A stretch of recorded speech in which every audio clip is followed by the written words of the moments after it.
ምዕራፍ 8 ሕጂ ድማ እቲ ክንብሎ ደሊና ዘሎና እዚ ዝስዕብ እዩ ንሕናስ ኣብ ሰማያት ኣብ የማን ዝፋን ልዑል እግዚኣብሔር ዝተቐመጠ ሊቀ ካህናት ኣሎና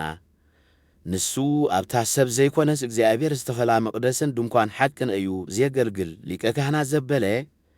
መባእን መስዋዕትን ከቕርብ እዩ ዝሽየም ስለዚ እዚ ካህን እዚ እውን ገለ ዘቕርቦ ክህልዎ ግድ እዩ እምበኣርከ ኣብ ምድሪ እንተዚኸውንሲ ከምቲ ሕጊ ዝእዝዞ ገይሮም ምባእ ዘቕርቡ ካህናት ስለ ዘለዉ ንሱ ከቶ ፋህን ኣይምኾነን ነይሩ እዚኣቶም ንምስልን ጽላሎትን ናይቲ ኣብ ሰማይ ዘሎ መቕደስ ዘገልግሉ እዮም ስለዚ ከዓ እዩ ንሙሴ ድንኳን ክገብር ኪደሊ ከሎ ኩሉ ከምታ ኣብ እምባ ዝረኣኻያ ምስሊ ጌርካ ስራሕ ዝበሎ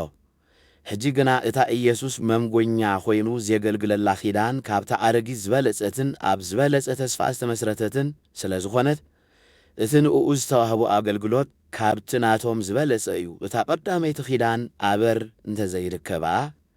እታ ካልኣይቲ ኣይመድለየትን ነይራ ምኽንያቱ እግዚኣብሔር ነቶም ህዝቢ ኣበር ስለ ዝረኸበሎም ከም ዝስዕብ በለ እነሆ ምስ ህዝቢ እስራኤልን ምስ ህዝቢ ይሁዳን ሓድሽ ኪዳን ዝኣትወለን መዓልትታት ኪመጻእ እየን ይብል እግዚኣብሔር ከምታ ብኢዶም ሒዘ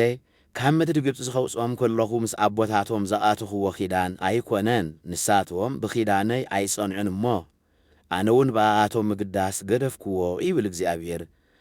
እነሆ ድሕደተን መዓልትታት እቲአን ምስ እስራኤል ዝኣትዎ ኺዳን እዚ እዩ ንሕግታተይ ኣብ እምሮኦም ከእትዎ ኣብ ልቦም እውን ክጽሕፎ እየ ኣነ ኣምላኽ ክኾኖም እየ ንሳቶም እውን ህዝቢ ኪኾኑን እዮም ይብል እግዚአብሔር ካብ ንእሽተኦም ክሳዕ ዓብይኦም ኪፈልጡን ስለ ዝኾኑ ንእግዚአብሔር ፍለጦ ኢሉ ነፍሲ ወከፍ ንወዲ ዓዱ ኣይኪምህሮን እዩ ወይ ከዓ ነፍሲ ወከፍ ንሓዉ ኣይኪነግሮም እዩ ከመይ ንኽፍኣቶም ክምሕር እየ ንሓጢኣቶም እውን ድሕርዚ ኣይትዝክሮን እየ